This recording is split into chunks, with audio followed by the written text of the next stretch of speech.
Доброе утро, дорогая республика. 9 января 2025 года. И как всегда в 7:00 на телеканале Якутия-24 НВК Саха мы приветствуем всех наших утренних, бодрых, добрых и веселых телезрителей.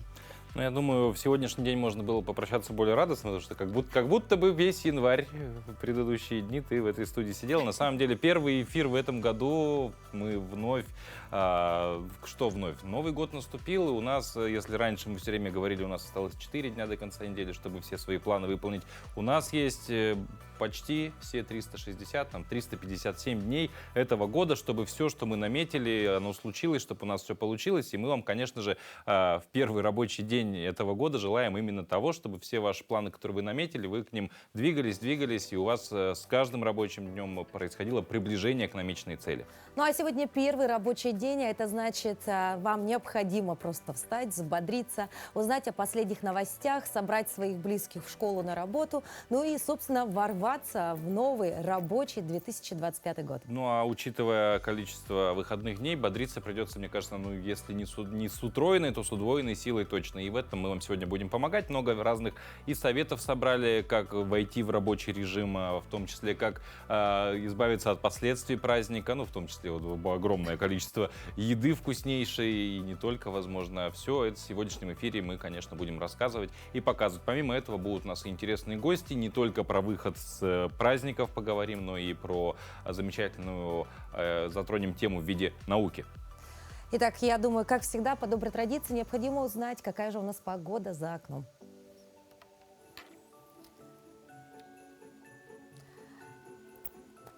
Погода на 9 января 2025 года. Сегодня днем ожидается небольшой снег на северо и северо-западе. Ветер ожидается юго-западный. Температура воздуха днем минус 25, минус 30. На западе минус 17, минус 22. На северо-востоке, востоке 31-36 со знаком минус. На западе 18-23 ниже 0. На побережье Арктики небольшой снег. В Анабарском и Булунском районах метели. Порыва юго-западная ветра до 24 метров в секунду. Ночью температура воздуха ожидается до минус 26. Температура воздуха днем 12-17, на востоке побережья днем минус 22, минус 27. Температура воздуха в городе Якутске на 6 часов утра была на отметке минус 26 градусов. Атмосферное давление 772 миллиметра ртутного столба. Ветер западный 1 метр в секунду. Сегодня днем без осадков. Ветер западный 1,5 метров в секунду. Температура воздуха ожидается до минус 24 градусов. Вот. Ну, этого дня, мне кажется, ждали многие, да, кто-то предвкушал фактическое начало рабочего года, возможность наконец-таки после длительного отдыха вложить в накопившуюся энергию в труд, а кому-то сегодняшний день, конечно же, отдастся тяжело. Причины тяжести отнюдь не в какой-то там лени или желании отдыхать дальше. Минувшие 10 дней у большинства из нас прошли под эгидой вкусных, ломящихся от еды столов. И такое не проходит бесследно. Ну, а теперь нужно максимально быстро вернуть себя в форму. И самое простое, что может в этом помочь, это, конечно же, утренняя зарядка. Поэтому давайте сделаем ее. Всем доброго утра! Меня зовут Виктория, и сегодня я проведу вам комплексную зарядку на все тело. Ножки ставим чуть шире плеч, носочки у нас смотрят диагонально, гантельки перед собой или можно взять бутылочки с водой. Делаем приседания. В коленях у нас 90 градусов, колено за носочек не выходит, так ни в коем случае не делаем. Сели, встали, сели, сжали ягодички, встали. Делаем таких 16 повторений. 8, 7, 6, 5, 4, 3, 2, 1. И еще 8 повторений. Пока наши ножки отдыхают, мы поработаем на ручки, на бицепс рук. Гантельки смотрят, ладошки смотрят прямо. 8, 7, 6, 5, 4, 3, 2, 1. Следующее. Делаем 90 градусов в локтевых суставах и на добивочку наверх.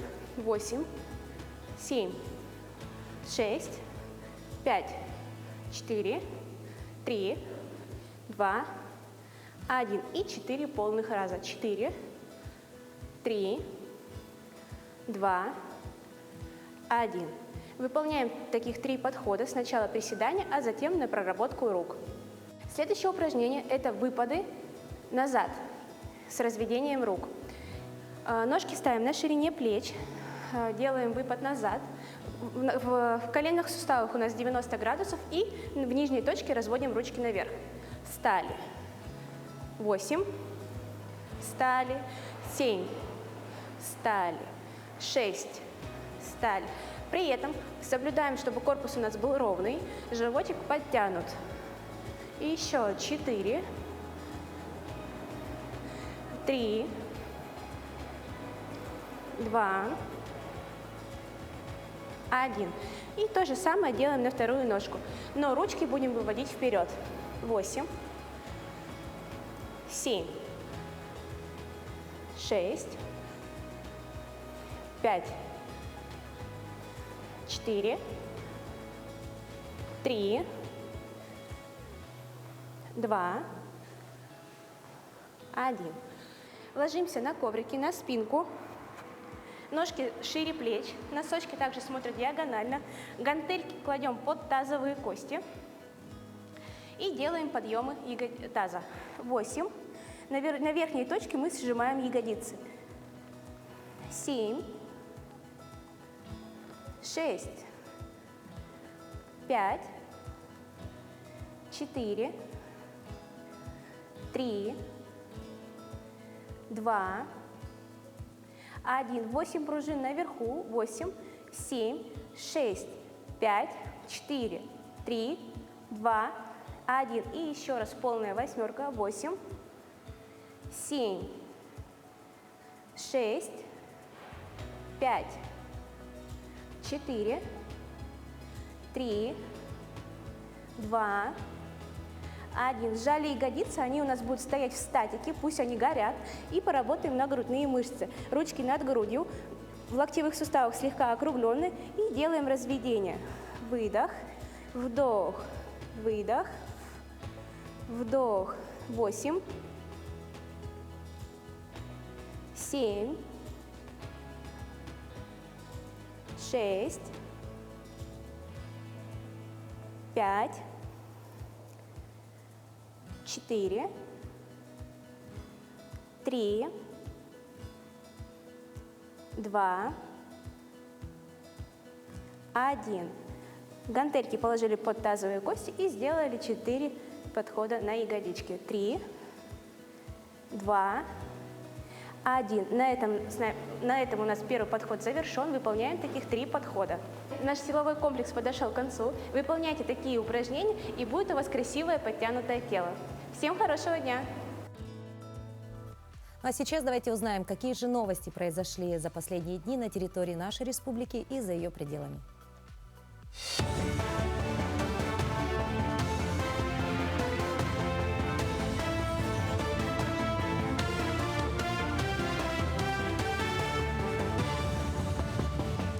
Доброе утро, Якутия. Последние новости к этому часу. С 2025 года вступил в силу закон о пятиступенчатой налоговой ставке. При этом организации и индивидуальные предприниматели, применяющие упрощенную систему налогообложения, становятся плательщиками НДС. Вводится новый налог туристический. В Минфине заверили, что Федеральная налоговая служба технически готова к налогообложению россиян и компаний по новым правилам. Повышенная ставка будет применяться не ко всему доходу, а только к сумме превышения над пороговыми уровнями. На месте строительства моста через реку Лену начнутся раскопки уже весной этого года. Для раскопок в селе Хаптагай Мегино-Кангаласского района отведут один археологический сезон. Место проведения раскопок не случайно. Дело в том, что на этом месте планируется строительство Ленского моста. Как раз там и располагается выявленный памятник истории и культуры поселения Хаптагай. Поэтому строители моста должны провести сначала спасательные работы в памятнике археологии и только потом приступить к строительным работам. Это будут самые крупные раскопки в 2025 году. Их площадь составит более 6 тысяч квадратных метров. Также в этом году в Якутии завершат реконструкцию 2 аэропортов и строительство нового. Реконструкция закончится в аэропортах Полярного и Алекминска, а возведение нового завершится в Мирном. Помимо этого, в рамках нацпроекта «Модернизация транспортной инфраструктуры» в период с 2028 по 2030 годы планируется реконструкция еще 4 аэропортов – в Зырянке, Магане, Нюрбе, а также второй очереди аэропорта Полярный. В новогодние каникулы кипит работа в швейном цеху волонтеров «Тепло рук». Для победы производство не должно останавливаться ни на час, говорят волонтеры. За 2,5 года в цехе пошили более 60 тысяч комплектов костюмов, куда входит 17 наименований одежды, начиная с теплых шапок до костюмов. Таким образом, более 4 тысяч бойцов якутян обеспечены комплектами. Бойцы сами приходят в цех и выбирают одежду по своему размеру или заказывают заранее. Вот это вот костюм. Форма. Толстовки шью, куртки шью. Не универсально. Вот, допустим, тактически я до сих пор не умею шить рубашки. Не научилась за 2 года. Мы отдыхали 31-1, 2 цех работал уже. Так что... А вам не трудно? Ну, а ребятам-то еще хуже. Хочется немножко помочь им, чтобы помнили, что их ждут, любят и верят в них. Состоялся открытый рождественский турнир по настольному теннису. 150 спортсменов состязались в одиночном и смешанном разрядах. Женщины были разделены на 3 лиги, а мужчины состязались в 4. Как отметили участники, в соперники могли попасть как молодые спортсмены, так и возрастные теннисисты. По итогам отборочных партий с каждой лиги в финал смогли выйти по 2 пары, показавшие лучшие результаты. У нас, получается, турнир называется «Открытый рождественский» по настольному теннису. Идет 2 дня, 6 по 7. То есть вчера, сегодня.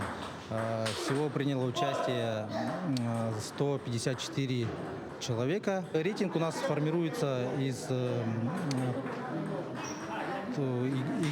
самой игры и игроков, да, получается. Составляет его судьи по правилам Федерации настольного тенниса России. И мы продолжаем наш утренний эфир. Павел Танин, Дарья Анкехова. Мы по-прежнему с вами. И у нас в студии утренний гость. Да, и по лицам видно, что праздничные выходные подошли к концу. И, кстати, да, мы весь эфир сегодня будем эту тему поднимать. Наступило время возвращаться к работе, выходить на работу после длительных праздничных дней. Бывает настолько трудно, что психологи даже говорят о вот таком термине постпраздничная депрессия. Для организма это может быть непросто, особенно если человек сбил режим сна и начал ложиться либо вставать позже обычного. Сегодня мы выясним, чем же опасен сбитый режим и как его восстановить в короткие сроки. В этом нам поможет врач-невролог Маргарита Воробьева. Доброе утро. Доброе утро, да. Ну, главный вопрос, как безболезненно, да, скажем так, вернуться в привычный режим трудовой, да, трудовой режим после такого длительного отдыха, потому что, ну, вообще раз в год вот такой длинный прям отдых бывает. Майские мы не считаем, там все-таки разбивка есть, да, 4 выходных, между ними поработали. Тут уже, если по рамкам не учитывать северные вот эти все нюансы трудового законодательства с большими отпусками, мы фактически треть отпуска для нормального россиянина отдыхали, да, и совсем легально. Как безболезненно из этого выйти, как вернуться обратно? Какие секреты есть? Первое-наперво, что нужно исправить, это режим сна, получается, гигиену сна. Постепенно, желательно не резко менять время отхождения ко сну и время пробуждения. Второе – это обязательно физическая активность, потому что зарядка дает бодрость и улучшает настроение, снижает стресс, напряжение и заряжает нас на следующий день, ну, на вот предстоящий день. Это нормализация питания, стараться избегать перееданий, стараться избегать приема алкоголя и кофеина после 6 вечера. Ну, и кофеин, содержащих продуктов, это чай включается, это шоколад тоже может быть. Вот. Ну вот на первом месте вы сказали о том, что все-таки надо нормализовать свой сон, да? А если все-таки случилось так, что вот засыпаешь в час ночи, а уже на работу скоро вставать, вот как-то себе можно в этом плане помочь? И нужно ли употреблять различные, возможно, говорят, витамины, БАДы какие-то? Или можно справиться самостоятельно? Если это разовая акция, да, то, естественно, можно справиться самостоятельно. Можно использовать техники релаксации различные, чтобы себя расслабить, чтобы замедлить свои ритмы ближе к вечеру. Можно затемнить, например, помещение в комнате.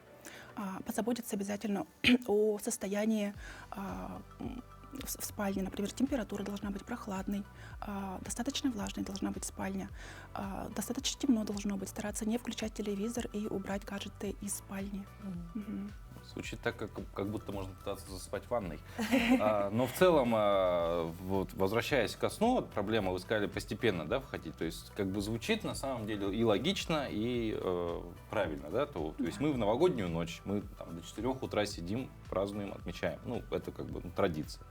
Потом там 2 января, 3 января, и вроде бы там с 5 уже пора бы начинать потихонечку возвращать время отхождения ко сну. Ну вот, допустим, на личном примере бывает, что вот, да, у меня там остается до выхода на работу 3 дня. Казалось бы, сегодняшнего дня можно там на часик, на 2 время отхождения ко сну возвращать, но бывает такое, что ты вроде бы и ложишься там раньше, чем в празднике обычно, да, а все равно ты там можешь 3 часа, 4, да, сна не в одном глазу, все темно, все выключено, ты просто непонятно в каком состоянии В находишься. этом случае себя ни в коем случае нельзя заставлять засыпать. Лучше встать, спокойненько что-нибудь поделать, что-то спокойное. И постепенно дожидаться сонливости. А что к спокойному, Например, спокойной деятельности? чтение. Чтение, да, Чтение. помимо чтения. Либо вот это счет до 100, да, там, или это все-таки миф, не работает эта Либо система? можно, например, распланировать свою будущую неделю. То есть лежать просто планировать. И Мозг уснуть. скажет, надоел своими планами, давай спать. Давай спать. Хорошо. А влияет ли питание на качество нашего сна? Да. Питание очень влияет на наш сон. Во-первых, это что могут быть на первом месте? Это кофеин, содержащие напитки, сам кофе, чай, шоколад. Да? Потом еда очень жирная и обильная, когда человек перед сном, ближе к вечеру, перед телевизором ест очень много еды, например, там, шашлычка закажет или пиццу с роллами. За что греха таить, тазик оливье знаменитый. Да. Это может утяжелить сон человеку. Часто будет просыпаться по ночам. Мгм. Потом еда, которая содержит очень много сахара. Ну, сахар, в принципе, дает энергию, и организм пытается ее Не может потратить. расслабиться. Не может расслабиться, пытается потратить. То есть в идеале вот с сегодняшнего дня по вечерам лучше уже на овощи переходить, да? Там И- немножко мяса, И к конечно. понедельнику уже, я думаю, все будут готовы. То есть это такая репетиция у нас, пока вот четверг-пятница дает возможность людям Да. восстановиться, в выходные поддержать этот режим, а в понедельник уже с бодрым Как выходить хорошо на работу. получается. Да, ну, все равно 4 дня на раскачку это долго. У меня вчера идея родилась такая, почему в трудовом законодательстве немножко не изменить вот эти праздничные дни, и последние 2 дня не сделать рабочими, но укороченные. Там, первый день 2 часа поработали, 4, и так бац-бац, мы за неделю возвращаемся в привычный ритм. А вот отсутствие режима, да, насколько оно влияет на наш организм? То есть вот мы сегодня такие умные слова говорим, по идее, то, что мы должны были делать до этого, да, и сегодня Но к не этому делали, прийти, да. да, но мы все этого, конечно же, не делали. А как вот сейчас сбитый режим, особенно в рабочие уже дни, он влияет на организм? Это стресс. Человек будет испытывать сильный стресс. И если это не длительный период, то, естественно, быстро восстановится, придет в свой комфортный режим. А если это происходит регулярно, длительное время, например, годами, например, у мам, которых вот, дети плохо спят по ночам, у них регулярный вот сбитый режим, это может, конечно, повлиять на все системы организма, на эндокринную, иммунную систему, на эмоциональный фон. Учащаются головные боли. Как правило, у людей, которые страдают мигренями, у них учащаются головные боли. То есть очень важная история с режимом. Но вот Но здесь могут прийти на помощь вот те самые БАДы и какие-то препараты. лекарства, которые, как говорят, на растительной основе. Вот с точки зрения медицины, эти лекарственные препараты могут как-то помочь восстановить вот режим сна? Так, если, допустим, состояние не тяжелое, да, если это разовая акция, то можно, да, прибегнуть к каким-то нерецептурным препаратам, да. гормон сна. Вот, Да. там, Мгм. Либо, например, когда перелетают из Москвы, там, Да, Якутска, да, когда можно вот мелатонин, препараты мелатонина, например, принять. А если это затяжная уже какая-то история? Надо обратиться уже к врачу, там уже подбирать более индивидуальное, это сложное лечение, и препараты в основном рецептурные, а так основное лечение все равно это когнитивно-поведенческая терапия. Ну и раз мы все-таки сегодня очень много про сон именно говорим, наверное, вопрос заезженный, но тем не менее, да, вот норма сна. Ну, в свое время бытовало мнение, что 8 часов это вот прям норма, которую вот строго, вот не больше, не меньше 8 часов. Все-таки норма, Сегодня, она... по-моему, это уже не те стандарты. Во-первых, изменилась ли норма, изменилась, ну, в зависимости от нашего ритма жизни, опять же. Есть ли все-таки какая-то погрешность в этих 8 часах? То есть кому-то и 6 достаточно, кому-то меньше 10 нельзя. Бывает и такое. 8 часов — это норма больше для детей и дошкольников, скорее всего. А так для взрослых это 7 часов достаточно. Для кого-то вот 5 часов, если он себя чувствует после пробуждения бодрым, в течение дня себя чувствует хорошо, то для него это норма индивидуальная. Есть люди, которые спят, например, по 10 часов и не высыпаются. Там уже какая-то проблема. Скорее всего, у них уже есть какие-то проблемы со сном. Возможно, у них есть обструктивное апноэ сна, и это требует более такой детальной оценки и изучения. То есть, когда много спишь, плохо, и когда совсем мало надо спишь, уже тоже плохо. разбираться. Нужна золотая середина, как и во всем. Я понял, что просто спи столько, чтобы ты проснулся, тебе было нормально, я выспался. Хоть даже час, ну, по сути, в принципе, да, может, некоторые бывают люди. Мы же знаем эти истории про великих людей цивилизации, да, которые там один раз по 15 минут раз 2 часа спал, другой там по 2 часа в сутки и так далее. То есть главное, чтобы самоощущение было хорошее. Маргарита, спасибо большое за такую приятную утреннюю беседу. Я надеюсь, ваши советы будут полезны многим нашим телезрителям. Ну и самое главное, мы должны беречь свое здоровье сами, самостоятельно. Да. И начать нужно как минимум вот с крепкого, хорошего, здорового сна. Спасибо. Ну а далее мы продолжим рассказывать о том, как войти в рабочий режим после длительных выходных. И на очереди наша рубрика «Полезные советы». Иногда конец рабочего дня тянется бесконечно долго. Нас клонит сон, и взяться за что-то действительно важное не получается. Как побороть сонливость и взбодриться на работе? Рассказываем про несколько простых способов. Проветривайте помещение в течение дня. При дыхании человек выдыхает углекислый газ и вдыхает кислород. И если в комнате сидит 100 человек, то количество кислорода быстро уменьшается. Нарушение монотонности. Если вы не работаете на конвейере, старайтесь планировать дела так, чтобы они были разнообразными. Сделали блок однотипных дел, поменяли вид деятельности. Например, можно чередовать телефонные звонки и работу на компьютере. Это дает некоторую иллюзию того, что деятельность меняется. Если вы целый день сидите перед монитором компьютера, то возникает синдром сухого глаза, когда поверхность глаза буквально высыхает. Справиться с этим легко. Каждые полчаса делайте глазодвигательную гимнастику. Моргайте несколько раз и смотрите куда-нибудь вдаль. А также делайте упражнения для глаз. Это помогает сохранить зрение. Отрегулируйте освещение. В большом помещении всегда можно сделать что-то локальное на собственном рабочем месте. Так вы можете поставить у себя настольную лампу. Забота о своем здоровье. Не обольщайтесь рекламными обещаниями различных производителей стимуляторов. У них обязательно есть какие-то побочные эффекты, о которых вы, скорее всего, не знаете. Лучше выбрать что-то натуральное, например, чай, а не сомнительный энергетический напиток из жестяной банки. Физические упражнения. Если во время работы вам сложно удерживать сознание ясным, постарайтесь прерваться на перерыв. Найдите место, где вы сможете сделать небольшую физическую разминку. Помогут любые движения, которые вам комфортны и которые не вызовут повышенного интереса со стороны окружающих. Например, можете слегка помахать руками. Очень полезное упражнение для кисти рук. Сделайте несколько вращательных движений, как будто закручиваете лампочку. Помашите пальцами. Можно резко выбрасывать пальцы в разные стороны и собирать обратно. Разомните то, что можете размять. Руки, мочки ушей, пальцы, кисти, шею, затылок. Отрегулируйте распорядок дня. Можно успеть очень многое, но не в один день. Включите в свое недельное расписание задачи. Уберите из расписания то, без чего вы явно можете обойтись. Тем самым вы успеете все сделать, не затягивая ежедневный отход ко сну. Сонливость на работе – это всего лишь симптом того, что что-то в вашей жизни нуждается в более тонкой и детальной настройке.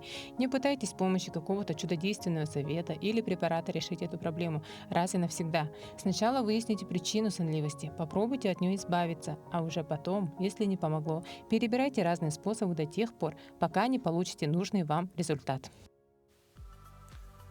продолжим делиться полезными советами. Поговорим о том, как прибрать дом, да, а именно помыть посуду. Обычные губки для мытья посуды, потому что могут быть опасны. В них быстро развиваются патогенные бактерии, в том числе те, которые способны поражать внутренние органы, вызывать сепсис и острую кишечную инфекцию, а также из-за пористой структуры, в которой легко застревают остатки пищи, уже через 3 дня использования на губке можно найти целое сообщество микроорганизмов, кишечную палочку, дрожжи, стафилококки, плесень, а также колиморфные бактерии.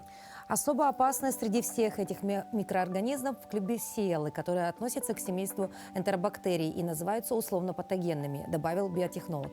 Они провоцируют заболевания дыхательных путей, такие как бронхит, пневмония и абсцесс легких. Для того, чтобы снизить риск развития патогенных бактерий на кухне, специалисты посоветовали менять поролоновые губки каждую неделю, а лучше заменить их на пластмассовые щетки для мытья посуды.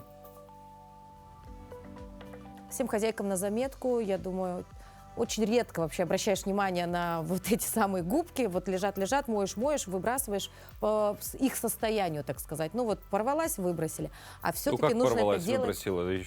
Еще не факт, что порвалась. А еще склеить можно Еще еще там пользоваться. до последнего. Там Нет, герой посудомоечного фронта — это губка. Она там до последнего сражается и бьется. Но на самом деле так, оказывается, делать-то нельзя.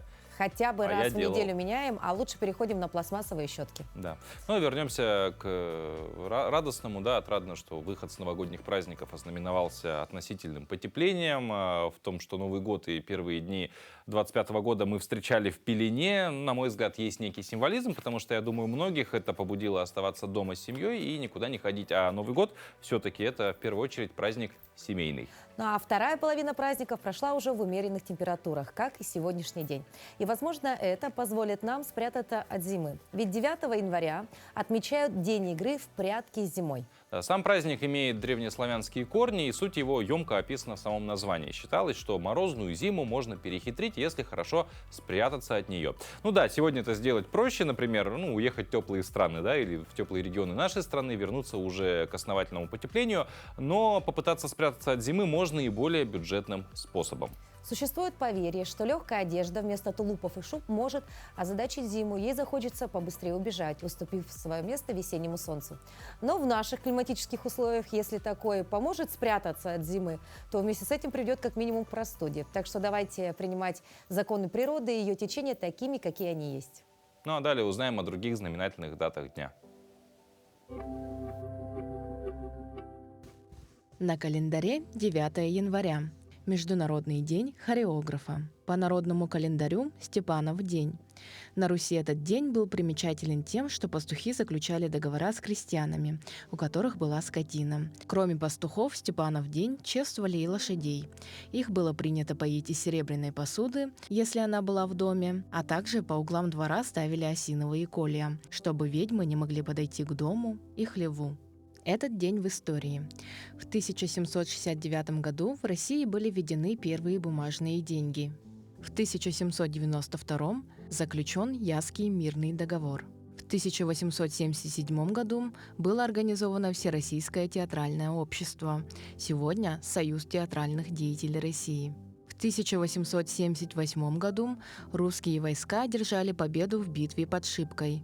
В 1951 году было официально открыто здание штаб-квартиры Организации Объединенных Наций в Нью-Йорке. В 1969 году состоялся первый испытательный полет самолета «Конкорд». В этот день родились Фердинанд Врангель, российский мореплаватель, полярный исследователь, адмирал. Симона де Бовуар, французская писательница, идеолог феминистического движения. Ричард Никсон, 37-й президент США. Семен Фурман, советский российский актер театра и кино. Именины сегодня отмечают Антонина, Степан, Тихон и Федор. Мы продолжаем говорить про тему низких температур. Судя по празднику, День игры в прятки зимы – это нелюбовь к холоду у человечества. Она была всегда. Ну, конечно, да. И в этом, кстати, мы не одиноки. Например, собаки. Да? Вот в общественном сознании все-таки мы как-то привыкли, что собаки вроде бы должны быть к холоду устойчивы. Ну, есть такие породы, которые там специально для северов выводились и так далее. Но, тем не менее, не все они одинаково к холоду приспособлены. И мы подготовили список из 10 пород, которые холод не переносят до мозга костей. Если в этом году вы вдруг планируете пополнить свою семью четвероногим любимцем, ну вот, возьмите на заметку. Грейхаунд. У изящного атлетичного грейхаунда есть секретная слабость – холод. Худое тело и тонкая шерсть почти не защищает борзую от низкой температуры. Грейхаунды предназначены для спорта и красоты, но не для снега. Уиппет.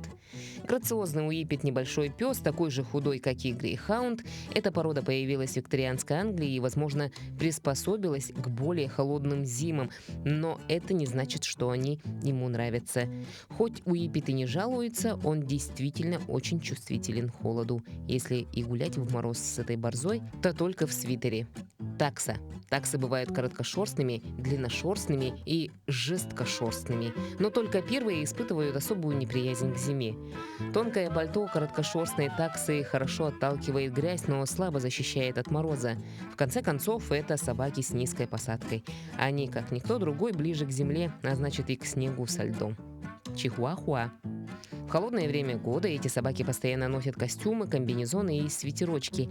Это не погоня за модой, а необходимость, так как эти собаки пытаются согреться. Неудивительно, что зимой они даже любят греться на коленях хозяина, как кошки. Бассет-хаунд. Не ожидали увидеть его в нашем списке? Бассет-хаунд происходит из Европы, где холодная температура всегда была в норме, и эта порода может спокойно пережить зиму, но есть два нюанса. Уши бассет-хаунда очень длинные и склонны к обморожению, так что после прогулки в мороз их необходимо тщательно просушивать. Французский бульдог. Мало того, что из-за короткой шерсти они чувствуют холод сильнее, чем другие собаки, французы не любят зиму еще и потому, что у них короткая морда и сплюснутый нос. Это явление называется брахицефалией. Большая нагрузка на дыхательную систему бульдога. Воздух, попадая в область носа, не успевает согреться и холодным поступает в легкие. Это может стать причиной простуды и переохлаждения собаки. Корги. Корги нравится загородная жизнь, леса, поля и водоемы, но лишь до прихода зимы. Густая шерсть защищает этих собак от мороза, но в глубоких сугробах они не могут двигаться быстро, а значит и замерзают быстрее. Если ваш корги очень любит прыгать по снегу, кувыркаться в нем и рыть норы, выбирайте маршруты уже с очищенными дорожками. Китайская хохлатая. Отличительная особенность китайской хохлатой – полное или почти полное отсутствие шерсти. Из-за этого даже в слегка прохладную погоду ее нужно тепло одевать, а уж зимой эта собака и вовсе предпочтет остаться дома. Йоркширский терьер. Йорк – маленькая собачка, но с яркой натурой и решительным характером. Кроме как для общения, его выводили, чтобы охотиться на грызунов. И получились они с уникальной структурой волоса, как у человека, а не собаки. Шерсть у йоркширского терьера мягкая и шелковистая, но не обеспечивает хорошей изоляции от холода. В морозную погоду ему просто необходим свитер или куртка. Немецкий дог. Величественный дог обладает внушительной внешностью и бдительным характером. В это время эта порода невероятно ласковая и нежная. Единственное, с чем им трудно мириться, так это с зимой. Благодаря худому телу и очень короткой шерсти немецкий дог быстро замерзает и удовольствия от прогулок на морозе не получает. От любимых собак переходим к любимому миру Ну, кошек. как любимых, мы это за кадром поняли, что не все они для некоторых из нас любимые, но тем не менее, да, кому-то Да, кажется, продолжаем кто-то тему выбирает. братьев наших меньших. И давайте вспомним одну очень такую новогоднюю, добрую историю про забавного котика. Спасенный пожарными кот по кличке Толик 5 лет назад вступил на службу в МЧС Российской Федерации. За выслугу лет, а также добросовестное выполнение главной задачи – дарить тепло и поддержку спасателям после тяжелых выездов, ему присвоили гордое звание прапорщика. Сотрудники ведомства вручили хвостатому коллеге миниатюрные погоны, которые он с большим удовольствием грызет после церемонии. Да, по информации пресс-службы министерства, сотрудники части в дальнейшем планируют сшить для Толика форму. Вообще в ведомстве добавили, что в частях МЧС России служат свыше 300 котов и собак, а также белки, рыбки и черепахи. Добровольческий отряд питомцев называют Семёнычи в память о тюменском коте пожарном Семёне. 300 животных служат в МЧС. Ты представляешь? Да. Ну вот это прапорщик, а там, наверное, есть еще и кто повыше звания. Ну, вообще, мне кажется, работа спасателей — это одна из самых опасных, поэтому психологическая разгрузка этих людей — это важная, вообще важная и необходимая часть. Так что велика вероятность, что Толик дослужится хотя бы до звания какого-то младшего офицерского состава, но не удивлюсь когда-нибудь увидеть пса-майора, например. Но риск для жизни есть не только в этих профессиях, да, но и во многих других.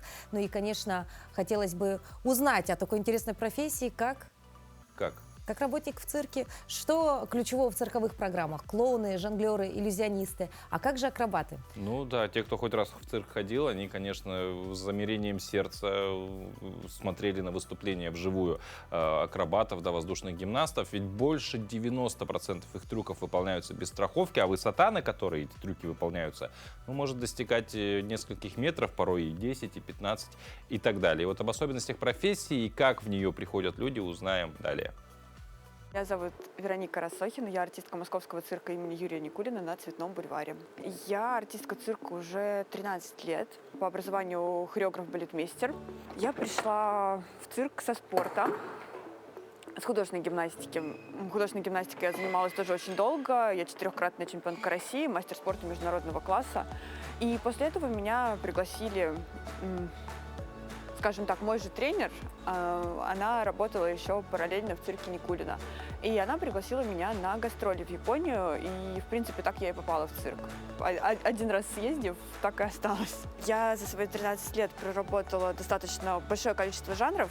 Начинала я как артистка балета, потом работала в большом акробатическом номере в подкидных досках. Это считается один из самых опасных жанров в цирке в принципе, потому что там, ну, как таковой нет обычно никакой страховки. Ты вылетаешь на высоту 5-6 метров и надеешься, что тебя кто-то поймает. Но это не всегда бывает так. Вот. В дальнейшем я начала работать как воздушная гимнастка. Я работала в дуэте, работала соло. И, конечно, да, воздушная гимнастика тоже считается одним из самых опасных жанров в цирке, потому что зачастую многие, 90% трюков выполняются без страховки.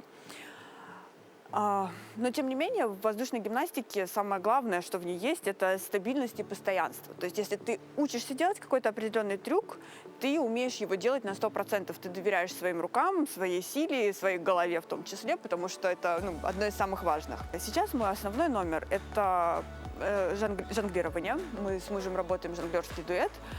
И идет определенная градация, да, цирковых жанров по сложности. Не по опасности, а по сложности. И если на первом месте идет клоунада, то на втором месте идет жонглирование. Потому что это микроконтроль предметов, ты должен репетировать очень много, и все равно у тебя нет никакой гарантии, что это будет стабильно и чисто. В этом и заключается сложность. Если в воздушной гимнастике достаточно репетировать 30 минут в день и поддерживать свое физическое состояние, чтобы были сильные мышцы, то в жонглировании это тебе как бы не сильно поможет. Тебе нужно репетировать по 4-5 часов в день, чтобы показывать что-то более-менее стабильное в работе. В нашей профессии важна хладнокровность, потому что случаются иногда такие моменты, которые тебе нельзя допускать панику в манеже. Что бы ни происходило, ты внутренне должен быть собран и понимать, как выпутаться из какой бы то ни было ситуации, так, чтобы зритель не понял, что что-то пошло не так. Большинство артистов работают именно ради того, чтобы услышать аплодисменты, чтобы услышать овации. В идеале, конечно, крики «Браво!» Это вообще прекрасно, когда так происходит. Потому что все-таки мы люди искусства и очень ранимые. Свою работу я люблю за то, что каждый день вот здесь, в манеже, он уникален, он не похож на другой. Так же, как и представление, что каждое представление — это что-то новое, хоть 5 дней в неделю, да, у нас, грубо говоря, рутина, мы делаем одно и то же, но, тем не менее, это одно и то же всегда как-то уникально и удивительно. Потрясающая профессия. Вообще, понимаешь, вот как у человека судьба изменилась. Начинала в балетной студии, потом гимнастика, потом уже вот жонглирование. Да. Ну, то есть человек как ушел вот в эту творческую профессию, так в ней и остался. А талантливый человек талантлив во всем. Скорее всего, так оно и есть. Ну а мы продолжаем 9 января на календаре. Мы выходим с длительных выходных. И один, наверное, еще немаловажный вопрос первого рабочего дня в году — это, конечно же, в чем выйти из дома. И ответ на него вместе с вами постараемся найти в нашей рубрике «Мода и стиль». Доброе утро, друзья! Меня зовут Дарья Габышева, и я персональный стилист. Сегодня снова наша с вами любимая рубрика «Советы от стилиста». Сегодня мы с вами рассмотрим зимний гардероб, потому что именно этот формат гардероба чаще всего вызывает вопросы. Думаешь, в чем же пойти? Нарядиться или же все-таки выбрать ватные штаны? Вот эта дилемма каждое утро беспокоит каждую женщину. Давайте посмотрим, какие образы мы можем носить этой зимой.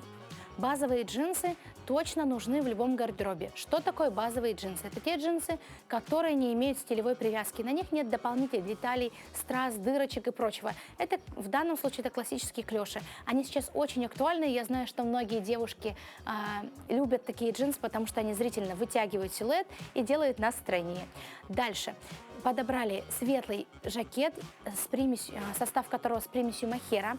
Это очень тактильная, классная вещь, которую можно использовать вместо кардигана или другой теплой вещи, которую вы используете для носки вторым слоем.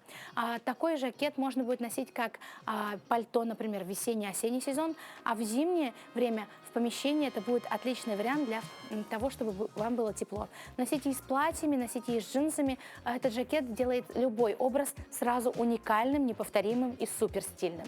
Меня часто спрашивают, как носить разные стильные образы, как не быть заложником ватных штанов в зимнее время.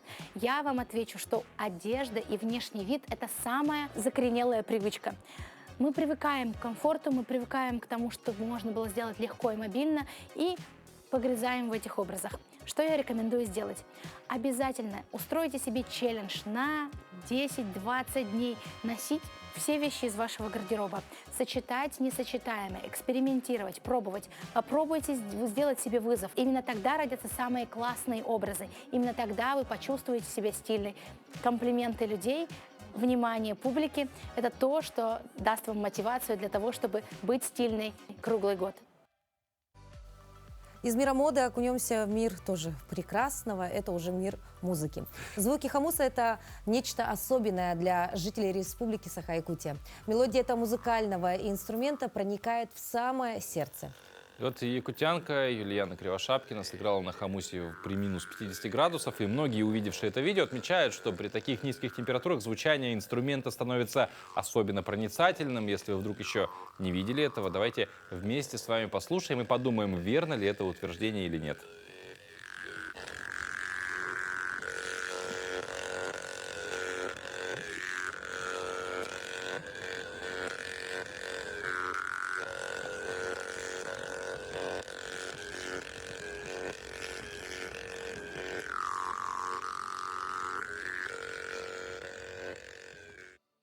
Паш, ну по мне так в звучании появилась некая вибрация, но это, наверное, и логично. Вибрация у нас вообще в минус 50 везде присутствует. В деревьях, в воздухе, в морозе, во всем. Вот это трещание какое-то, некое такое, знаешь... Как будто бы появляется какая-то кристальность такая, но в то же время мой слух такую немного слышит шероховатость. Ну вот. Но какую-то не такую шероховатость, что вот плохой звук, а вот какой-то вот... Уникальную шероховатость, да, то есть она неровный звук, но он как бы создает изюминку, наоборот, этого звучания.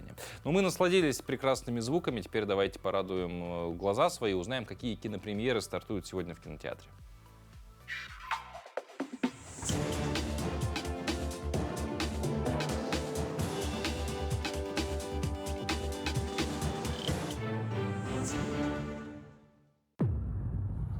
Мама, это же ты?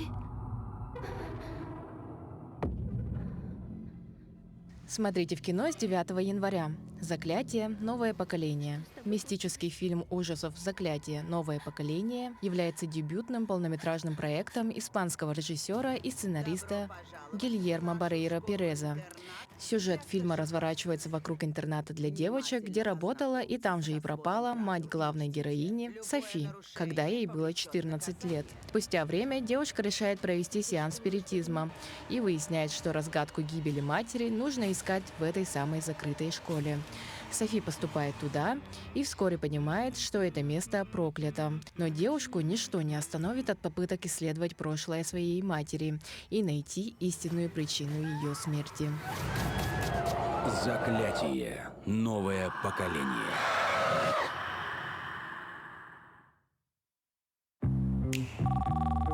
Привет, мам. Мы с отцом решили больше не давать тебе ни гроша.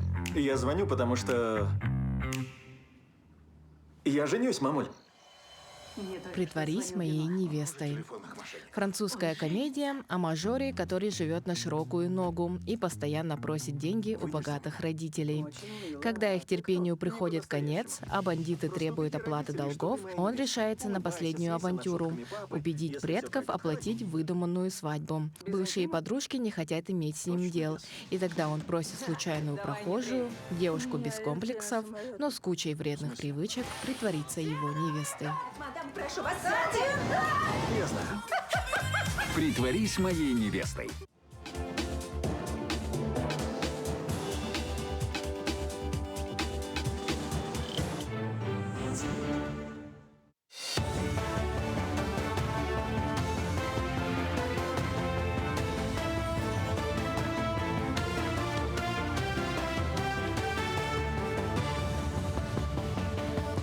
Продолжаем освещать самые заметные события. Доброе утро.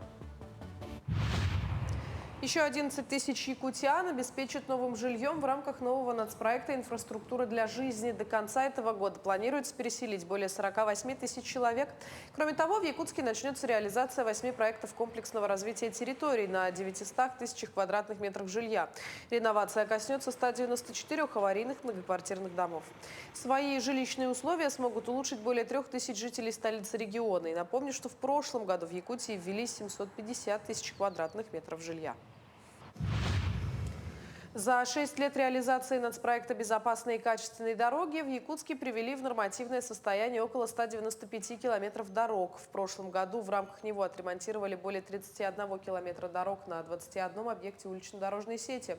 Как ранее отмечал глава Якутии, в год завершения нацпроекта «Безопасные и качественные дороги» было в республике введено 395 километров дорог, построено и отремонтировано 5 мостовых переходов через реки Альчан на автодороге Яна, Куйдусун и Кубиме на дороге Аймикон, Хатын-Юрях на трассе Кабяй и Чуаналыр на дороге Анабар. С сентября 2026 года российские вузы перестанут выпускать бакалавров, объявило Минобразование. Будут установлены только 2 уровня высшего образования – базовый от 4 до 6 лет обучения и специализированный на 1-3 года. Аспирантуру отнесли к профессиональному образованию. Переход не затронет те курсы, которые уже стартовали, студенты смогут их завершить. О том, что Россия откажется от болонской системы образования с делением на бакалавриат и магистратуру, обещал 2 года назад министр образования Валерий Фальков.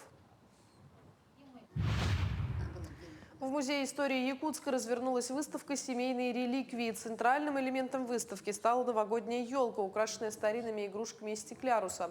Посетители могут ознакомиться с предметами интерьера, которые использовались в прошлом веке, включая старинный телевизор 50-х годов.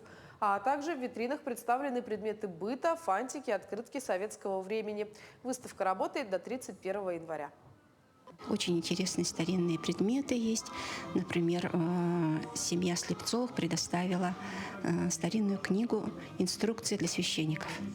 Это очень интересно, потому что, оказывается, у священников тоже были правила, как это действовать. Еще на выставке есть много советских, скажем так, новогодних раритетов, которые тоже хранятся в семьях. Это и игрушки новогодние, которые есть не во всяком музее. В рамках Всероссийского дня фигурного катания Якутск присоединился к масштабному празднику на льду. Поклонники этого вида спорта смогли насладиться насыщенной программой в Ледовом дворце Элейботур. Посетители получили уникальную возможность ближе познакомиться с миром фигурного катания, пообщавшись с опытными тренерами и спортсменами. Мастер-классы, захватывающие показательные выступления профессионалов и веселые конкурсы создали атмосферу настоящего зимнего праздника, оставив у всех участников незабываемые впечатления. Этот праздник учрежден в этом году Федерацией фигурного катания России, и он проходит теперь повсеместно во всех городах, деревнях, селах, где есть фигурное катание. Наша федерация в Якутии существует с 2011 года. Стараемся, развиваем разные направления: одиночное катание, дети, подростки, школьники, взрослые. И в этом году открыли новый вид. Это синхронное катание. Это когда одновременно от 12 до 16 человек выступают и показывают один номер. К этому часу все. Эфир телеканала продолжит программа «Утро Якутии». Оставайтесь с нами. Сегодня в Якутске стартует 29-я республиканская научная конференция «Конкурс молодых исследователей. Шаг в будущее». Конференция стала стартовой площадкой для многих школьников, чьи проекты позже успешно представляются на всероссийских мероприятиях. Сегодня у нас в гостях Василий Павлов, ректор Малой академии наук республики, и Нинель Малышева, директор департамента науки и инноваций Северо-Восточного федерального университета. Доброе утро. Доброе утро. Прошедшими вас всех праздниками. Ну и перейдем непосредственно к делу. Да. В этом году шаг в будущее уже... Да, третий десяток в следующем году будет. Очень такая старая история, но очень важная и полезная для молодых ученых. В этом году какие-то нововведения появились ли в работе конференции? И вообще, кто принимает участие? Да, в этом году она еще больше стала, наша конференция. Принимает участие 1714 обучающихся, и они показывают 1592 проекта. И 91 из них онлайн. Да? 1500 проектов. 1500 проектов, да. Это самое большое такое мероприятие в нашей стране, да, которое связано с научной деятельностью школьников, обучающихся. И что самое интересное, в этом году много у нас сквозных тем. Биотехнологии появились такие вот очень проект-ориентированные, практикоориентированные темы. Инженерных проектов много. Поэтому очень интересно еще и использованием искусственного интеллекта, БПЛА появилось, естественно, да, так сказать. Ну и, как говорится, места не хватает, да, так сказать. Мы сейчас занимаем все пространство триумфа, да, так сказать. И начиналось очень скромно по инициативе нашего первого президента Михаила Ефимовича Николаева. Сейчас она стала огромной таким мероприятием флагманским, начинающим год. Это даже, наверное, не мероприятие можно назвать, а какой-то прям уже целый, традиция, не традиция, да, что-то такой, да, целый институт. Ну вот мы сейчас видим кадры, да, мероприятий, которые проходят в рамках этой конференции. Ну и, конечно, очень много поколений детей выросло, да, на шаг в будущем. И мы в свое время в детстве принимали участие и помним об этом.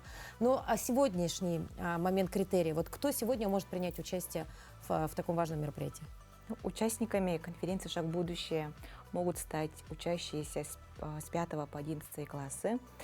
Более того, в этом году на 29-й конференции примут участие практически дети со всех районов Республики Саха-Якутия. В качестве критериев можно сказать, какие моменты мы учитываем, да, при экспертировании проекта. Во-первых, конечно же, проект должен иметь определенную актуальность, потому что любое научное исследование должно быть направлено на решение актуальной научной задачи. Второй критерий – это, конечно, новизна, потому что это немаловажный также фактор. Должен быть личный вклад участника в работу, да, в проекте. Ну и, конечно же, умение выступить, умение отвечать на вопросы экспертов. И, конечно же, мы также учитываем личный вклад самого исследователя в этот проект, потому что, конечно же, проекты школьников в большей степени ведутся под руководством научного руководителя, да, поэтому очень важно, чтобы было присутствие участника в подготовке научных докладов. А количество, вот все время должен быть только один ученик или можно в группу объединиться? Бывают у нас группы, да, действительно. Можно, да? Несколько детей участвуют, да, потому что проекты всегда у нас сложные дети делают, да, кстати, один человек не сможет. И что самое важное, мы за коллаборацию, да, такое слово хорошее есть, да? Модное. Разделить на несколько участников одного проекта — это еще же обучение участников, так сказать, декомпозиции, да, то есть понять, что вот один проект, он разложен здесь. Или могут быть такие междисциплинарные проекты, да, где участвуют и, с одной стороны, лингвист, с другой стороны, и представитель там искусственного интеллекта, да, если работа направлена на цифровизацию языка. Вот в таких случаях, да. А вот говоря про экспертов, сколько экспертов будут, они, так понимаю, оценивают, будут работы и так далее, кто это, какие? Ну, в этом году порядка 430 экспертов экспертов будут привлечены в работе конференции «Шаг в будущее». 65% это сотрудники Северо-Восточного федерального университета. В первый день, 9 января, примут участие в качестве экспертов аспиранты, молодые исследователи, молодые ученые Республики Саха-Якутия. Во второй день уже будут оценивать маститые ученые, это ведущие ученые институтов Якутского научного центра Сибирского отделения Российской академии наук, АГИКИ, АГАТУ и Северо-Восточного федерального университета. То есть работа уже начнется с сегодняшнего дня, активная работа. 10 часов начала. Действительно, очень интересно. Но, вы знаете, вот многие родители всегда переживают за своего ребенка. Ну, очень много учебного процесса, да? Как можно заниматься дополнительно какой-то научной деятельностью? Да зачем это, наоборот, ему? помогает. Вот, да? и у них главный вопрос, зачем? Да. Что ему даст это сразу участие? углубляет, да, знания. Потому что как только ты начинаешь чем-то заниматься, да, кстати, ты уже начинаешь это знать. Потому что просто если вы прочитали, вы забыли. Посмотрели, немножко, может быть, запомнили. Как сказал в свое время Конфуций, да, что если бы я сделал это руками, я буду знать. Да, и это самое важное. Потому что все наши победители, они отличники практически, да. Ну и плюс я вот сейчас поймался на мысли, что это же еще и задел на будущее в плане учебы. Потому что, например, ты в 6 классе выступаешь с каким-нибудь физическим проектом, ты затрагиваешь темы, которые ты будешь проходить в школе только в классе 8. А ты уже в классе 6. Ты уже специалист. Ну да, а потом же ведь еще есть возможность попасть на какие-то дополнительные места, возможно, познакомиться со специалистами. Тебя приметят. Совершенно верно. А дальше тут же будешь... начинаются большие научные карьеры, да? Люди уже, как говорится, встречают своих научных руководителей, профессоров, которыми уже продолжают жизнь научную дальше. Да. У нас осталась буквально минутка. Давайте, может быть, немножечко откроем завесу тайны, да? Какие-то интересные проекты в этом году, вот прям уже, которые вы знаете. Суперинтересные проекты, связанные с искусственным интеллектом. У нас давно в Актемсах, например, у нас, да, работает пара таких интересных проектов детей. Одна из связана, например, контролем за бродячими собаками, это тоже актуально, да? Другие по передвижению машин и прочее, да, кстати, это все можно использовать супер сильные инструменты, которые есть у нас сейчас. Ну, это здорово, потому что наука молодых — это, в принципе... Будущее. Это, мне кажется, все-таки фундамент науки вообще, в принципе, для нашей страны и мировой науки. И наука все время молодеет. И это тоже здорово. Спасибо вам. Дай бог, конференция пройдет на высшем уровне, как всегда, и даст нам новые имена научные. Ну, а мы, дорогие телезрители, с вами на этом прощаемся. Желаем вам отличного сегодняшнего дня. 9 января на календаре. Наконец-то 25-й год по-настоящему начался. Увидимся завтра. До новых встреч.